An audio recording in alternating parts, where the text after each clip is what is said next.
ही भयण कोयसांव काणकोणटान वयल्या भुरगें 3.5 वर्सांचे तें पयलें उलयतालें, मागीर ताका इस्कॉलाक घातलें, मदींच तें उलोवंक बंद जालें.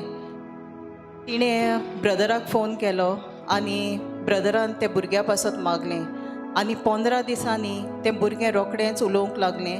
म्हूण ती देवाक दिनवासता वाकाणटा.